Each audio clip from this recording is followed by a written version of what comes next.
Welcome to another episode of Fill in the Blank Podcast. I'm here with Evan. Mm-hmm. Evan, how often do you see these types of things dangling from telephone wires? And do you know what I'm hinting at? I'm thinking Stanley Yale Nats from Holes. Why? Because I remember when he threw the shoes Zero off the threw bridge. The shoes off the bridge, yeah. That's a good movie reference. Well, it's the idea of shoe tossing. Shoe tossing is the episode of this Fill in the Blank, not Holes, everybody, and not Shia LaBeouf. Well, also known as shoe feety, shoe tossing is the act of using shoes as projectiles or improvised weapons. It's a constitute of a number of folk sports and practices. Today is commonly the act of throwing a pair of shoes onto telephone wires, power lines, or other raised wires. A related practice is shoe tossing onto trees or fences. Urban legends tell that the shoes represent the location where a gang murder or hit took place. In urban areas, it can serve to signal that a drug dealer is nearby or one can purchase drugs in that area. Nevertheless, the main reason for dangling shoes on high wires is for recreation or trivial purposes, usually as a prank played by bullies and drinkers.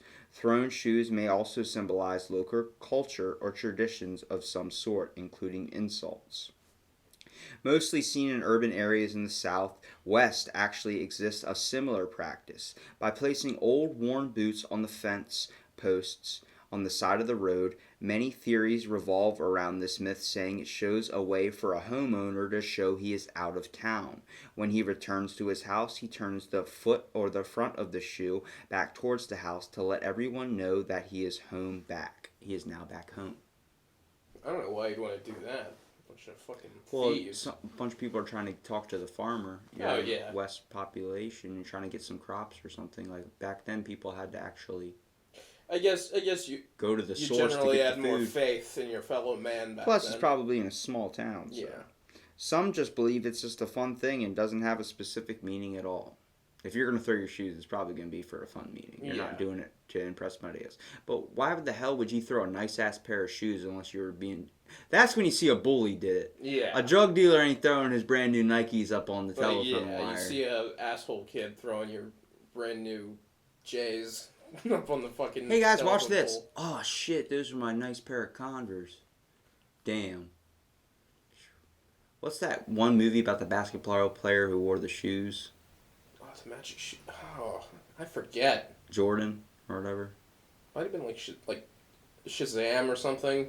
No, was not Shazam, but it was It wasn't Shazam. Like Mike. That was it. But is Michael Jordan? He had Michael Jordan shoes and got the power of Michael Jordan. Yeah. Got the power of Michael Jordan, but not the AIDS. Okay, moving on. So dangling shoes. Here. Hold down my face. Shoe dangling or shoe flinging is the practice of throwing shoes whose shoelaces have been tied together so that they hang from overhead wires such as power lines or telephone cables. Once the shoes are tied together, the pair is then thrown at the wires in sort of bolus. You know what I want to know? The amount of shoes that are pulled off of telephone wires every year, and the amount of the guy that has to pull those shoes off the wire if he keeps them.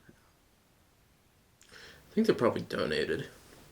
Donated, really? That's what I would. That's what I would assume. If you're a drug dealer and you're trying to find a good way to prioritize your product, I don't think anybody really knows that that's meant to signal the drug dealers in the area. That's a freaking smart way of doing it to get around the cops without promoting a business card. Yeah, especially if it's a local thing. You see a pair of fucking shoes. It's better than selling a business card.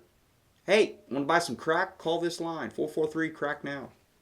Well, Colombia, it displays this as an illness of a child. Shoes are thrown on top of telephone wires to kind of show that a child is sick in the area. Shoe flinging occurs throughout North America, Latin America, Europe, Australia, and New Zealand, in rural areas as well as in urban areas. Usually the shoes flung at the wires are sneakers. Many different varieties of shoes, including leather shoes and boots, are also thrown. There are many cultural variations as well, with differences between socioeconomic areas and even age groups. In Venezuela, it's a tradition to throw shoes on top of wires so it will rain. In Spain, it's to scare away bats. Oh, shit. Maybe it's because bats fly, So at night, and you see those things dangling from wires, you might not know what it is, considering they don't have good eyesight as it is. They have a good like sonar thing, but that only helps so much when you're trying to see at night. Like it helps kind of be able to sense some things around, but really, if you're sensing with sonar, you're gonna feel like there's an object dangling. You're like, what the hell is that? I'm gonna stay away. It might be a predator or some type of thing. Spain's got the right idea. I don't want a freaking bat landing next to me. Ace Ventura, where you eat the bat or whatever. Bats are alright. Kind of Ozzy Osbourne's the one that ate a bat, not Ace Ventura. Yeah. So a number of criminal explanation has been proposed to why people do this. The foremost is bullying, in which a bully steals a pair of shoes and puts them in a place where they are unlikely to be retrieved. Or sometimes it is done as a practical joke played on drunkards.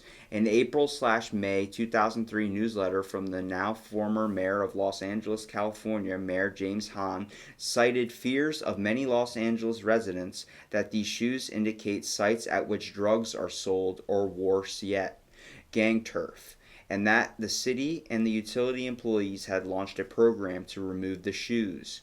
A 2015 study of shoe tossing data in Chicago found that the rumor and relationship between dangling shoes and drug dealing was correlational, not causal. So correlational, not causal. Other less criminal explanations have been proposed. In some cultures, shoes are flung to commemorate the end of a school year or forthcoming of marriage, as part of a rite of passage. Imagine you have to throw your brand new Nikes as a rite of passage. You'll become a man, not when you get hair on your chest, but when you throw that nice-ass $90 pair shoes on top of that telephone wire. Oh, come on, man. These are my size 9. What are those? So, the whole... You know all this reference. Yeah. It has been suggested that the custom may have originated with members of the military. Damn, Daniel, those are military boots. Who are said to have thrown military boots, often painted orange or some other conspicuous color, at overhead wires as a part of rite of passage upon completing basic training or on leaving the service.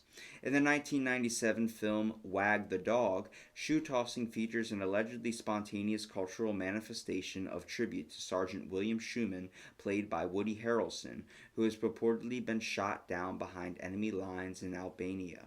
In the Better Call Saul episode, Sunk Costs, a pair of dangling shoes is used to surreptitiously plant illegal drugs on a truck.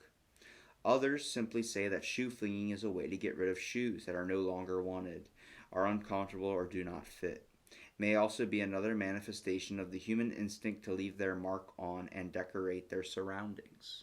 Why don't you just pee on a tree like everybody else? In some neighborhoods, shoes tied together and hanging from power lines or tree branches signify that someone has died. The shoes belong to the dead person. The reason they are hanging, legend has it, is that when the dead person's spirit returns, it will walk that high above the ground, that much closer to heaven. Another superstition holds that tossing of shoes over the power lines outside of a house is a way to keep the property safe from ghosts. Yet another legend suggests that shoes hanging from telephone wires signal someone leaving the neighborhood on to bigger and better things. Hey, I went to college. Fuck these shoes. Throw them on top of a telephone wire or ghosts. You know, the idea that keeps away a ghost. Is it because you're stinking up the neighborhood with your smelly shoes hanging from the telephone wire? I think it's more like a jack-o'-lantern kind Imagine of thing. the smell in the neighborhood from a hard rain after dozens of shoes have been soaked hanging from telephone wires. We can't get rid of the smell because people's shoes are hanging from the wires. You gotta get some sploosh from holes. I bet it was just a wife that really got pissed off at her husband for having stinky feet and just threw them on top of the wires outside. Go get your shoes, they're outside. Told you to clean them out. Told you to wash them. Hey, those are my shoes. I don't know why I gave him an accent like that. Gotta get some sploosh. Well, a shoe tree, not to be confused with the shoe preservation device of the same name, is a tree or occasionally a power line pole or other wooden object that has been festooned with old shoes. Shoe trees are generally located alongside a major local thoroughfare and may have a theme such as high-heeled shoes. There are currently at least 76 such shoe trees in the United States and an undetermined number elsewhere. Competitive boot throwing. So boot throwing or welly wagging has been a competitive sport in New Zealand and Britain for many years. God, Wellington I bet it's boots. the same assholes that made shuffleboard and luge. Fucking Wellington boot. What shit throwing? God. Well, although not only that is taken very seriously, Wellington boots are very heavy rubber boots worn by most farm workers and many other outdoor workers. A competition to see who can throw a boot or welly the furthest is a feature of many agriculture or field days in the rural communities. The town of Tahape in the central North Island is particularly identified with this sport. They claim to be the gum boot throwing capital of the world. They hold an annual competition, Gum Boot Day, in the main street and award a golden gum boot as the trophy. The whole idea that, okay, you can have that title of being the gum boot throwing capital of the world, like, I don't think anybody wants that title, to be 100% honest with you. I'd rather have the biggest ball of twine. I don't know how Berlin got the coolest small town. Don't diss our town of Berlin. I Okay? still don't know how they got that. Yeah, I don't see too many people around there, to be honest with you, besides locals.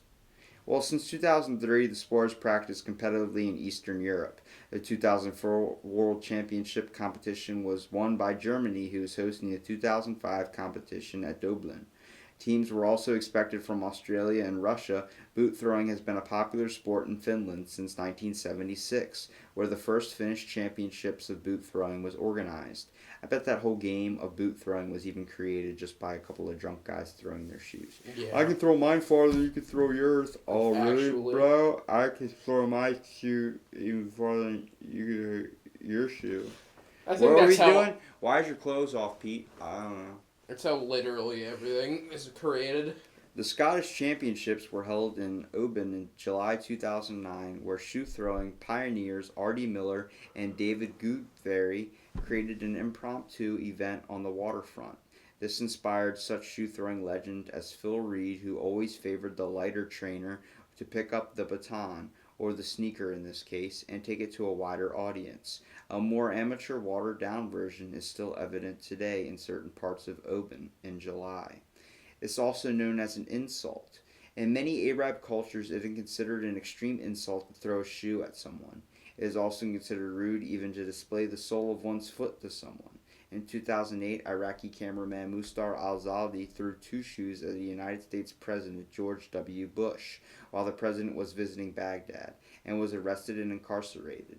I did not know that when that happened. You haven't seen him. I've seen him throw shoes, but I didn't know that was an insult in his country. Oh damn! I thought. didn't I mean, either. honestly, throwing a shoe at someone is not a good thing.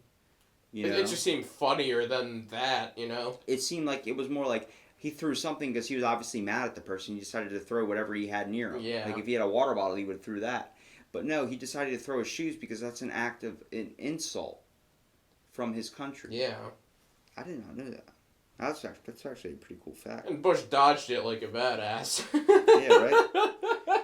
Shoe throwing is an insult is not just limited to the Muslim world, as there are also other notable incidents that have occurred involving other celebrities and world leaders. Some of these have involved Steve McCarthy, David Beckham, Harry Styles, Lily Allen, Hillary Clinton, and who doesn't want to throw a shoe at Hillary Clinton? God, yeah. I want to throw a sharp pointed heel. Hit her right in Like a the neck. boomerang. Hit her right in the neck. Flipper tossing. Flippering has also occurred in Stoke Croft area of Bristol. A pair of flippers can be seen on Jamaica Street in Bristol. Flippers have also been seen over a wire in East Village section of the New York City. How do you get a flipper to stick? How do you get a shoelace in a flipper? I don't know. What's your whole idea of shoe tossing? It's kind of just a cool aesthetic, you know. I think it's a way for society to blow off steam. It's just one of the trappings of being in a urban area, you know. Bullying, blowing off steam. Yeah.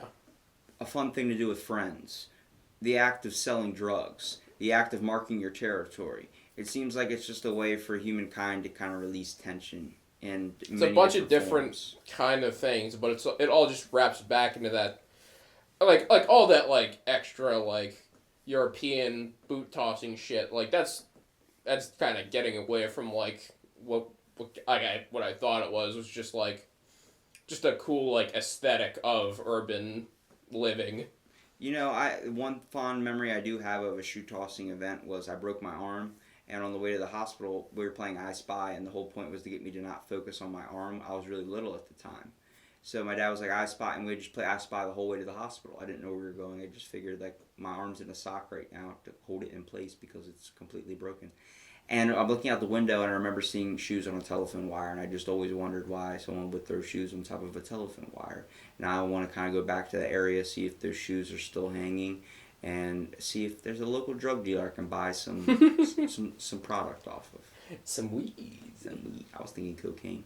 Oh yeah. How do you think I get these podcasts done so fast? Now, the whole idea of shoe tossing, I believe it's a good way for society just to kind of, another form of just an act of either creativity or aggression, or just a place to mark your territory. It seems like we're all looking for something to do, and this is just a good outlet for society to get it out.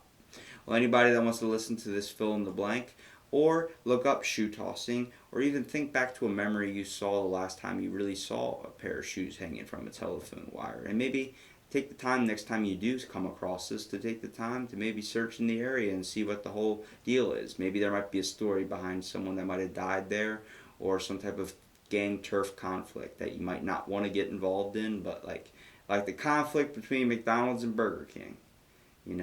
It's there. There's tension. Thanks for everyone for listening to this episode of Fill in the Blank, and stay tuned for the next episode.